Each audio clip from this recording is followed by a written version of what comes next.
السلام عليكم ورحمة الله وبركاته يا أبطال تالتة إعدادي. النهاردة هناخد مراجعة مهمة جدا بعنوان مصر بين المماليك والعثمانيين.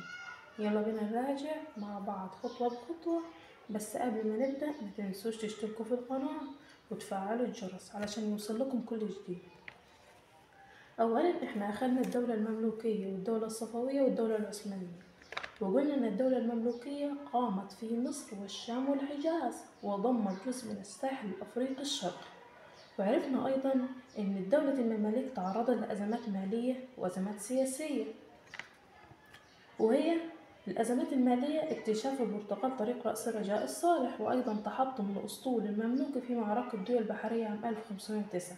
يبقى الأزمات المالية اكتشاف طريق رأس الرجاء الصالح، وأيضا تحطم الأسطول المملوكي في معركة دول البحرية. وعرفنا إنه في أزمات سياسية، وهي اضطراب الأمن وكثرة الفتن والثورات الداخلية والصراع المستمر بين المماليك.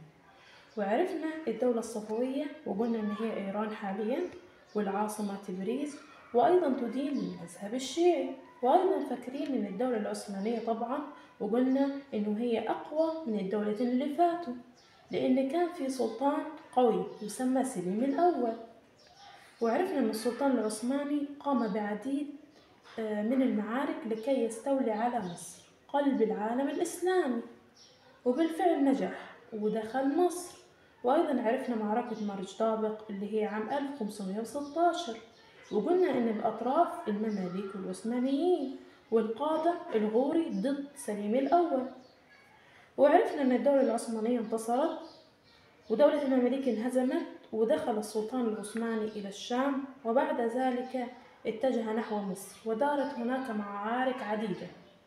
تعال ناخدوا أول معركة وهي معركة الريدانية. قلنا معركة الريدانية عام 1517، وعرفنا الأطراف العثمانيين والمماليك، وطبعا القادة طومان باي وسليم الأول. النتائج هزيمة المماليك وانتصار العثمانيين ودخولهم القاهرة، وانهزمت الدولة المملوكية وأصبحت مصر ولاية عثمانية. طيب إيه النتائج؟ عرفنا نتائج استيلاء العثمانيين على مصر. قلنا إنه 1. مصر كانت دولة مستقلة بقيت ولاية عثمانية، و2. انتقال خلافة العالم الإسلامي إلى الدولة العثمانية، وأيضا إعلان سليم الأول نفسه الحامل الرسمي للحرمين الشريفين. تمام؟ وأيضا سيطرة الدولة العثمانية على العالم الإسلامي بأكمله. وعرفنا أن مصر كانت ولاية عثمانية نحو 4 قرون، يعني 400 سنة، وكانت مصر معزولة تماما عن المؤثرات الحضارية الأوروبية. وأخذنا الحياة السياسية وقلنا أن نظام الحكم تكون من الوالي والحامية العثمانية والديوان وإدارة الأقاليم. وعرفنا أيضا أن الدولة العثمانية ضعفت في ذلك الوقت. ليه؟ قلنا أنه سبب الوالي كانت مدة الحكم بتاعته صغيرة جدا، من سنة ل3 سنوات بس، وأيضا زيادة نفوذ سلطة الديوان والحامية العثمانية. يبقى عرفنا ضعفت الدولة العثمانية في ذلك الوقت، قلنا بسبب أن الوالي كانت مدة الحكم بتاعته قليلة، وأيضا زيادة نفوذ سلطة الديوان والحامية العثمانية. وعرفنا حركة علي بيك الكبير الاستقلالية، وهو أعلن علي بيك الكبير استقلاله بحكم عام 1768 ميلادية، وتحالف مع الشيخ ظاهر العمر حاكم جنوب الشام، وأخضع للحجاز. وأرسل أيضا النائب بتاعه محمد بيك أبو الدهب لغزو الشام ودخلها. ولكن حركة علي بيك الكبير قلنا إن هي فشلت. ليه السبب؟ إنه محمد بيك أبو الدهب خانه واتفق مع السلطان العثماني ضده، فالسلطان العثماني قام بتعيينه لشيخ البلد لمصر. تمام؟ وأخذنا كمان الحياة الاقتصادية، وقلنا إن الزراعة تدهورت لأن الدولة طبقت حق الانتفاع، اللي هو أن الفلاح يزرع الأرض ولكن ليس له التصرف أو حق التصرف فيها. وأيضا أخدنا نظام الالتزام اللي هو إن الملتزم كان هو اللي يجمع الضرائب من الفلاحين وياخد نصيب من الضرائب، فعانى الفلاح من ذلك النظام. وأيضا إهمال الحكام نظم الري، حفر الترع، إقامة السدود.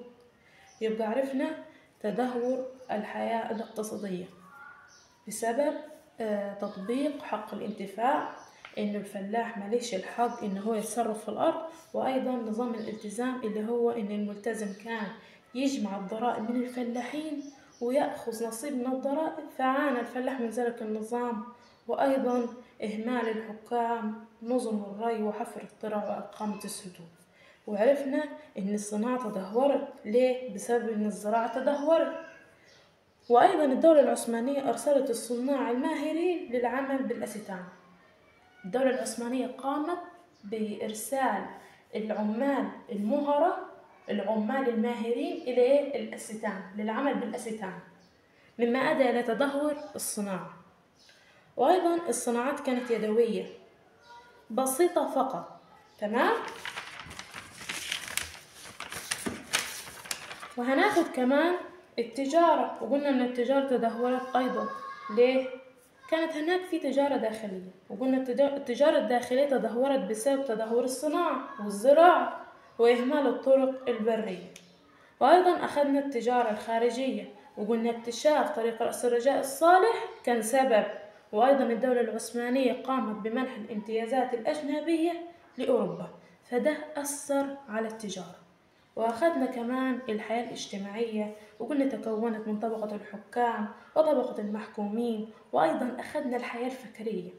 الحياة الفكرية دي كانت تميل بالجمود والتخلف. ليه؟ بسبب العزلة اللي فرضتها الدولة العثمانية على مصر.